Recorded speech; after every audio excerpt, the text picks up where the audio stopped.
Hello नमस्कार दोस्तों, कैसे हो आप सभी लोग। दोस्तों आज की वीडियो में हम बात करेंगे आईटीआई डिप्लोमा और स्किल इंडिया के जो प्रोग्राम है क्या हमें चूज़ करना चाहिए। क्या दोस्तों आप भी कंफ्यूज हो, आईटीआई करें या डिप्लोमा करें या स्किल इंडिया का कोई प्रोग्राम चूज़ करें।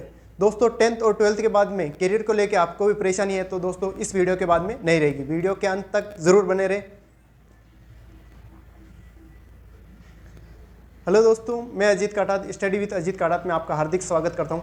दोस्तों आज की वीडियो में हम बात करेंगे कि 10th और 12th के बाद एज ए कैरियर हम आईटीआई कैसे कर सकते हैं, क्या आईटीआई के लिए योग्यता है और कैसे ये हमारे लिए फ़ायदेमंद है।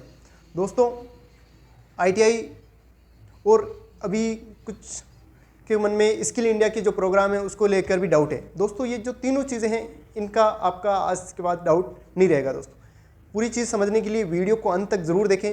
दोस्तों आईटीआई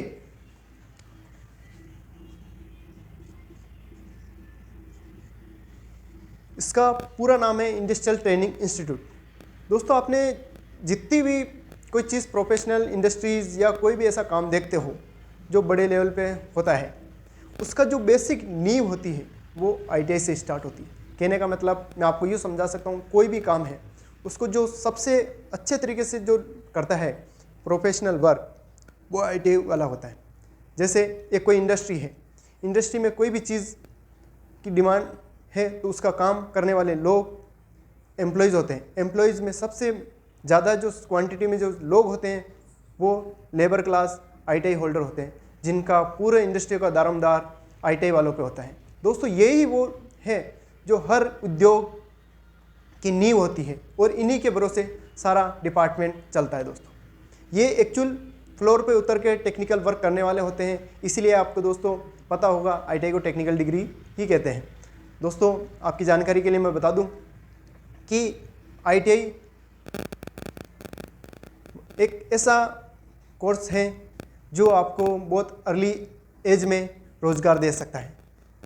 आईटीआई जैसा आपको पता है 8वीं पास बाद और 10वीं और 12वीं बाद पास हम कर सकते हैं, लेकिन दोस्तों वास्तव में आईटीआई हमें कब करनी चाहिए और क्यों करनी चाहिए, इन दोनों सवालों पे बात करते हैं। दोस्तों आईटीआई 8वीं पास, 10वीं पास और 12वीं पास तीनों के बाद में, लेकिन दोस्तों 8वीं पास में बाद में जो आईटीआई है वो अलग किस्म की आईटीआई है, 10th बाद में अलग तरह की है और 12th बाद में अलग तरह की है। आईटीआई की जो मेजर फील्ड है दोस्तों, दो तरह की फील्ड है, एक टेक्निकल और दूसरा नॉन टेक्निकल। अगर मैं बात करूं आईटीआई ये दो तरह की है, टेक्निकल और एक नॉन टेक्निकल। ठीक है दोस्तों। अब दोस्तों मैं आपको बताता हूँ टेक्निकल। आपने अधिकतर सुना होगा कोई भी इंडस्ट्री कहीं मशीनें बनती है या कहीं पे इलेक्ट्रिक अप्लायंसेस बनते हैं, तो वहाँ पे क्या होता है कि काम को सुचारू रूप से चलाने के लिए, जैसे मैं एक ऑटोमोबाइल इंडस्ट्री का आपको एग्जांपल देता हूँ। ऑटोमोबाइल इंडस्ट्री में दोस्तों काम कैसे होता है, कुछ आदमी मशीन चलाते हैं, कुछ आदमी उनको असेंबल करते हैं, कुछ आदमी उन चीज़ों को आगे से आगे प्रोवाइड करते हैं और कुछ आदमी उन सभी आदमियों को कंट्रोल में रखते हैं और उनके भी ऊपर कुछ मैनेजमेंट होता है जो सबको कंट्रोल करता है। दोस्तों इसी तरह से आईटीआई होल्डर हम बात करेंगे सबसे लोअर लेवल पे, यहाँ से आईटीआई, फिर डिप्लोमा, फिर ग्रेजुएट, फिर हायर डिग्री। दोस्तों ये चीज़ समझ में आएगी। यहाँ से अपन चालू करते हैं कि एक्चुअल है क्या।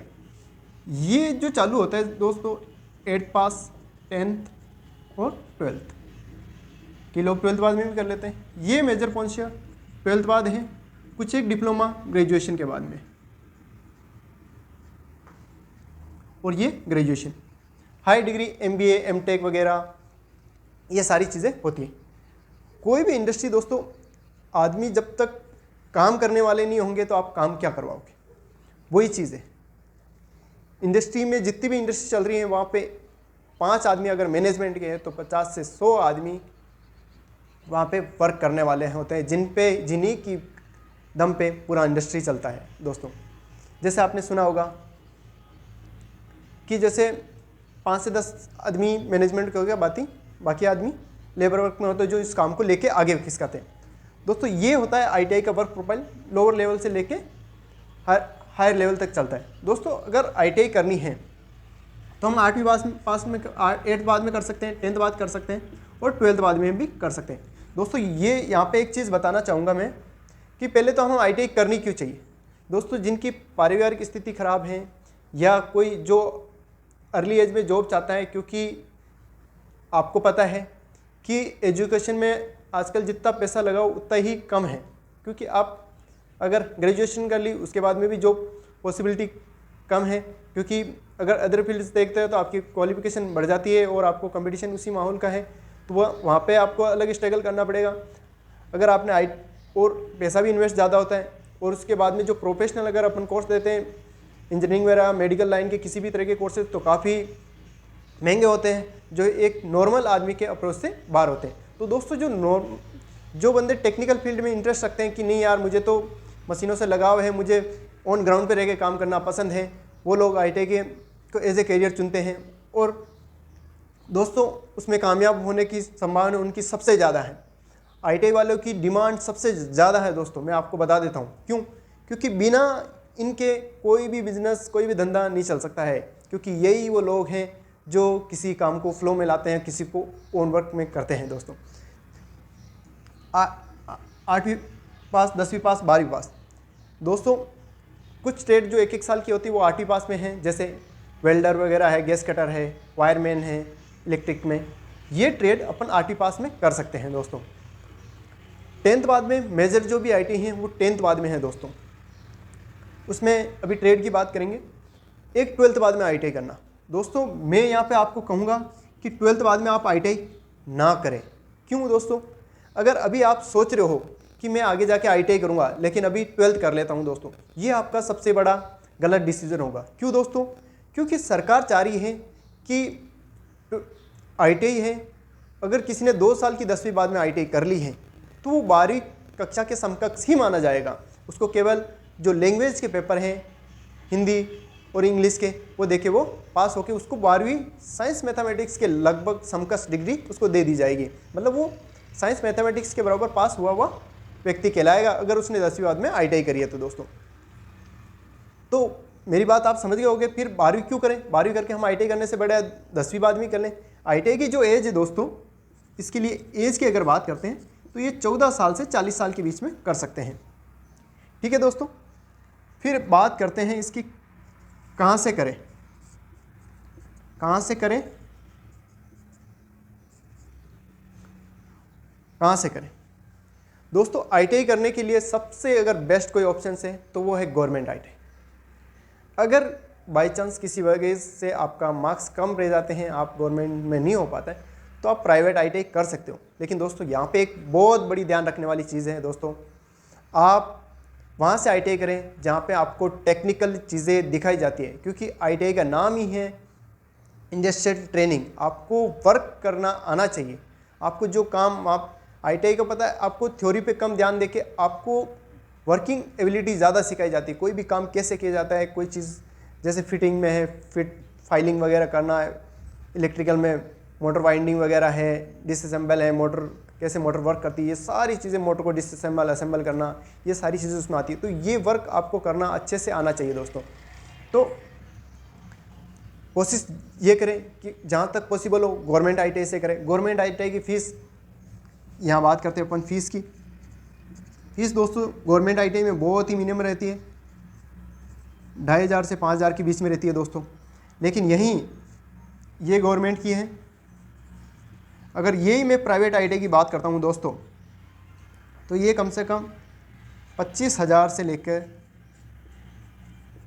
50,000 से ज़्यादा भी हो सकती है दोस्तों। तो ये बहुत फ़र्क है। दूसरा फ़र्क क्या है दोस्तों? प्राइवेट ITI नाम मात्र में ITI एज ए डिग्री का प्रचलन भी हो जाता है कि वहाँ पे ठीक है डिग्री मिल जाती है, लेकिन यहाँ से आगे निकल के बंदे नाकाम हो जाते हैं, क्योंकि बहुत कम ऐसे इंस्टीट्यूट है जो वास्तव में ITI लेवल के अच्छे से करवाते हैं, जो टेक्निकल पे बहुत ज़्यादा ध्यान देते हैं। और आजकल के बच्चे आईटीआई को एज ए टाइम पास करके गुजार देते हैं, इसलिए वो आगे जाके रोज़गार में उनके कमी रहती है। वही बंदे बोलते हैं कि रोज़गार नहीं है दोस्तों। ये रही फिर आईटी वालों की सैलरी दोस्तों, क्योंकि सारी चीज़ें कोई चीज़ करें ना करें क्यों करें, सब बात होती है सैलरी से दोस्तों। इसकी अगर प्राइवेट सेक्टर से मैं बात करूं तो 8,000 से लेकर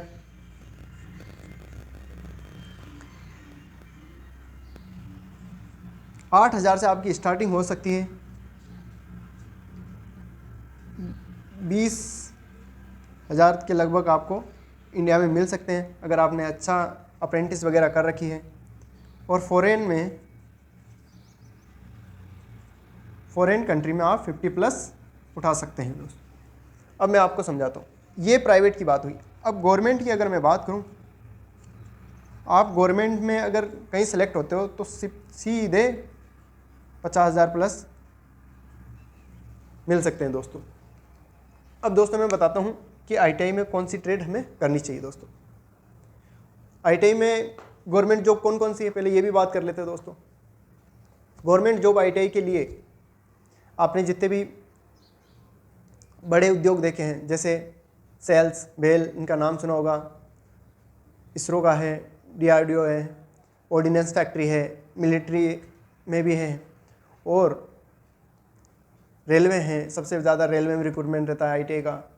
तो दोस्तों ये गवर्नमेंट सेक्टर काफ़ी, इतने एनटीपीसी है, जो पावर जनरेशन जितने भी है, पावर ग्रिड कॉर्पोरेशन, यहाँ पे काफ़ी ज़्यादा वैकेंसी रहती है इनका। यहाँ से ये अप्रेंटिस भी कराते हैं, यहीं से इनकी हायरिंग भी रहती है दोस्तों। तो वहाँ पे ये गवर्नमेंट जॉब के हैं। प्राइवेट जॉब में जितनी भी इंडस्ट्रियाँ हैं वो आईटीआई वाले को सबसे पहले हायर किया जाता है। प्राथमिकता ये है कि आईटीआई वाले काम करना जानते हैं, इसलिए इनको सबसे ज़्यादा दिया जाता है दोस्तों ध्यान। दूसरी चीज़, जैसे एक नॉर्मल एक बंदा 10वीं पास है, उसने कोई दूसरा कोर्सेज नहीं कर रखा, अगर वो कोई इंडस्ट्री में जॉब करना चाहता है तो उसे एज ए हेल्पर लिया जाता है। लेकिन दोस्तों उसके पास कोई आईटीआई की डिग्री नहीं होती है, वो काम चाहे कितना ही सीख लेता है, लेकिन एक आईटीआई के मुकाबले वो उस टेक्निकल टर्म्स को समझने में थोड़ा उसको कठिनाई आती है। और दोस्तों एक चीज़ और बता देता हूँ मैं आपको, टेक्निकल डिग्री होना और उसी के हिसाब से आप आगे बढ़ना, आप जीवन में ज़्यादा कामयाब होते हैं। कहते हैं दोस्तों आपको काम कितना ही आता हो, लेकिन आपके पास अथॉरिटी नहीं है तो आप थोड़ा पीछे रह जाते हो दोस्तों। ये हो गई सैलरी की बात दोस्तों। अब कहते हैं कि आईटीआई की ट्रेड्स कितनी है, कौन कौन सी है, किस में आईटीआई करूँ दोस्तों। क्या लड़कियां आईटीआई कर सकती हैं, इस क्वेश्चन का भी जवाब है दोस्तों। देखो दोस्तों, आईटीआई की जो ट्रेड्स हैं, अपन ने नॉन टेक्निकल टेक्निकल की बात करी थी। टेक्निकल में अपन मेजर जो जानते हैं, mechanical line, mechanical, electrical, civil, ये दोस्तों मैकेनिकल, इलेक्ट्रिकल, सिविल दोस्तों। अब देखो मैकेनिकल से आईटीआई मतलब मैकेनिकल जो मशीन्स वगैरह जितनी भी मैन्युफैक्चरिंग होती है या मशीन से रिलेटेड जो पार्ट प्रोडक्शन होते हैं वो मैकेनिकल टर्म्स में आते हैं दोस्तों। मैकेनिकल में क्या होगा, फिटर, इसमें welder, gas cutter, fabricator, machine Turner, जो मशीन ऑपरेटर होते हैं, इसमें बहुत सारे कोर्सेज होते हैं, ये चीज़ें आती हैं। इलेक्ट्रिकल्स में इलेक्ट्रिकल है, इंस्ट्रूमेंटेशन है, इलेक्ट्रॉनिक्स है, इलेक्ट्रिकल है, इलेक्ट्रॉनिक्स है, इस तरह के इसमें 2-4 वायरमैन हैं, काफ़ी सारी ब्रांचेस इलेक्ट्रिकल में हैं। सिविल में मेशन है, कार्टोग्राफर है जो नक्शे वक्शे वगैरह बनाता है, ये इस तरह के बहुत सारे रहते हैं दोस्तों। इस पे लेके एक एक अलग, जैसे मैकेनिकल लाइन की जो आईटीआई है उन पे एक अलग वीडियो बना दिया जाएगा ताकि आपको एक एक चीज़ डिटेल में समझा दी जाए दोस्तों। ये सिविल में मेशन है, कार्टोग्राफर हो गया, ये चीज़ें सिविल में आती हैं। मेशन की आईटीआई होती है, ये चीज़ें उनको अच्छे से, ताकि हर एक चीज़, यही चीज़ है दोस्तों। जैसे मेसन होता है एक लोअर लेवल का आईटीआई होल्डर होता है, फिर उससे ऊपर सुपरवाइजर होता है जो डिप्लोमा होल्डर होता है, फिर उससे ऊपर सिविल इंजीनियर होता है जो उन दोनों का इंस्पेक्शन करता है। इस तरीके से ये एक सीक्वेंस चलती है दोस्तों। ये हो गई मैकेनिकल और टेक्निकल। अब देखो नॉन टेक्निकल आईटीआई, इसमें बहुत सारी आईटीआई ऐसी भी है, जैसे plumber and fitter, pipe plumbing, assembler, welder की हो गई, ये सैनिटरी पैड वगैरह, मैन्युफैक्चरिंग की, कोई मशीन लर्निंग है, ये एक अलग से है। अब दोस्तों बात करते हैं लड़कियों के लिए आईटीआई में क्या बेनिफिट है। दोस्तों लड़कियों के लिए आईटीआई में कुछ स्पेशल ब्रांचें बनाई गई हैं। वैसे वो चाहे तो किसी भी आईटीआई को लड़कियां कर सकती हैं, कहीं ऐसा नहीं है, लेकिन स्पेशली लड़कियों के लिए कुछ चीज़ें बनाई गई हैं। जैसे कोई अगर बुटीक का कोर्स करना चाहता है वो आईटीआई से कर सकता है, फैशन डिज़ाइनिंग का कर सकते हैं, पार्लर कर सकते हैं, सैनिटरी पैड एंड हाउसकीपिंग का कर सकते हैं, हॉस्पिटलिटी का कोर्स उनके अलग से हैं। तो दोस्तों ये इतने सारे कोर्सेज हैं जो हम करने के बाद कहीं पे भी आसानी से रोज़गार प्राप्त कर सकते हैं दोस्तों, और काफ़ी हेल्पफुल है। अगर दोस्तों आप 10th बाद में या रोज़गार जल्दी पाना चाहते हैं तो ये 1-2 साल की अवधि का ये कोर्स करने के बाद आप इनको आसानी से कर सकते हैं दोस्तों। जो इनकी अवधि है वो 8th पास वाले 1 से लेके 2 साल की है, अवधि है वो 1 से 2 साल की है मैक्सिमम दोस्तों। तो इस तरीके से आप आईटीआई कर सकते हो दोस्तों। फीस वगैरह मैंने आपको अच्छे से बता दी, रोज़गार के अवसर बता दिए। अब बात करते हैं तो थोड़ा डिप्लोमा, इससे एक पोस्ट ऊपर डिप्लोमा है सर दोस्तों, फिर ग्रेजुएशन आती है। लेकिन दोस्तों डिप्लोमा में क्या है, अगर हम डिप्लोमा करना चाहते हैं दोस्तों,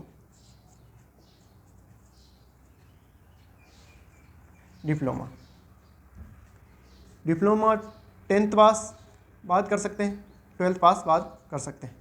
12th बाद जिसने पीसीएम से कर रखा है वो 2 साल में डिप्लोमा कर सकता है और जो 10th बाद में करेगा वो 3 साल के लिए डिप्लोमा करेगा। दोस्तों ऐसा क्यों, अभी जैसे मैंने बताया, और जिसने आईटीआई कर रखी है उसके लिए भी 2 साल का डिप्लोमा रहेगा दोस्तों। अब आपको मैं बताता हूँ, अभी जैसे मैंने पहले वाले वीडियो में बताया कि भाई आईटीआई से ऊपर पोस्ट कौन सी है, डिप्लोमा वाली। अगर जिसने आईटीआई कर रखी है वो चाहता है कि नहीं यार मुझे थोड़ा और एजुकेशन ले लेता हूँ, तो वो डिप्लोमा करेगा। अब उसको फर्स्ट ईयर में जो चीज़ें आईटीआई वालों को सिखाई जाती है वो चीज़ें उसको सीधी आती है, तो उसके लिए वो 1 साल नहीं सीधे वो 2nd ईयर में प्रवेश करता है, और 2nd ईयर और 3rd ईयर उसे 2 साल का कोर्स करना पड़ता है और उसको डिप्लोमा की डिग्री मिल जाती है। ऐसे दोस्तों जिसने पीसीएम साइंस मैथमेटिक्स से कर रखी है 12th, उसको भी 2 साल का डिप्लोमा कोर्स ही करना पड़ता है दोस्तों। और जिसने केवल 10वीं बाद में बोले कोई बंदा कि नहीं यार मुझे आईटीआई नहीं करनी है, मैं तो सीधा डिप्लोमा करूँगा, मैं टेक्निकल वर्क ज़्यादा नहीं सीख के मैं मैनेजमेंट लाइन में घुसूँगा, तो वो सीधा डिप्लोमा कोर्स करता है दोस्तों। इस डिप्लोमा में के अंदर मेन ब्रांचें की अगर मैं बात करूँ दोस्तों, तो इसके अंदर civil, mechanical engineering, civil engineering और इलेक्ट्रिकल दोस्तों। इसके अलावा सीएस, कंप्यूटर साइंस, आर्किटेक्चर और भी कई सारी ब्रांचें हैं, लेकिन मेजर इनकी बात करते हैं दोस्तों। ये है एक ऑटोमोबाइल, इसकी आईटीआई भी है दोस्तों, डीजल मैकेनिक और मशीनिस्ट वगैरह, ऑटोमोबाइल, ये मेजर ब्रांचें हैं जो डिप्लोमा चलती है दोस्तों। इसी के बाद इसी जस्ट एक स्टेप ऊपर इंजीनियरिंग चालू हो जाती है, जिसकी फीस वगैरह काफ़ी हाई रहती है, उसको आप अपन नेक्स्ट वीडियो में देखें। डिप्लोमा की अगर मैं फ़ीस की बात करता हूँ तो दोस्तों ये 3 साल का कोर्स है। अगर आप गवर्नमेंट से करोगे तो इसकी कम से कम 12,000 से 25,000 रुपये सालाना फीस रहती है। गवर्नमेंट की इसकी लगभग 12 से 20,000 के अंदर रहती है कुल फीस इसकी सालाना। यही प्राइवेट में फीस लगभग इसमें समकक्षी रहती है, क्योंकि इसमें गवर्नमेंट एडेड सीटें प्राइवेट और जो गवर्नमेंट एडेड सीट रहती है उसकी थोड़ी कम रहती है। ये 5,000 से भी चालू है इसकी, 5,000 से 20,000 तक, और जो प्राइवेट है वो 20,000 प्लस रहती है दोस्तों। जो इसकी फ़ीस है वो प्राइवेट की वो 20,000 प्लस रहती है दोस्तों। ये फ़ीस है, हम गवर्नमेंट से कर सकते हैं और प्राइवेट से भी कर सकते हैं। इसका जो नंबर आने का जो तरीका है आईटीआई और डिप्लोमा का, दोनों का परसेंटेज बेस, अगर राजस्थान की बात करूँ तो सीधा परसेंटेज बेस पे इस पर लिया जाता है, मेरिट निकलती है उसी के हिसाब से दोनों में लिया जाता है। इसकी जो रिज़ल्ट आने वाला 10th और 12th का रिज़ल्ट आता है उससे जस्ट कुछ टाइम पहले इनकी विज्ञप्ति निकलती है और इसके फॉर्म निकल जाते हैं दोस्तों। डिप्लोमा में ये चीज़ रही। अब दोस्तों मैं एक बात बताता हूँ आपको, डिप्लोमा करें या आईटीआई करें, दोनों चीज़ों में किसी में कोई कम नहीं है, दोनों अपनी अपनी जगह बेस्ट है दोस्तों। लेकिन करते वक्त एक चीज़ का हमेशा ध्यान रखना दोस्तों, आप कोई भी चीज़ करते हो, आप डिप्लोमा करो चाहे ITI करो, दोनों बेस्ट हैं, किसी में कोई कमी नहीं। लेकिन हम गलती क्या करते हैं दोस्तों, हम ITI के 2 साल और डिप्लोमा के 3 साल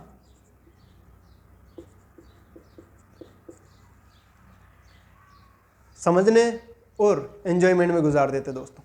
ये आपके लिए सबसे बड़ा ड्रॉबैक साबित होता है, इसलिए अपन अधिकतर बाद में बोलते हैं कि हमें रोज़गार प्राप्त नहीं हुआ।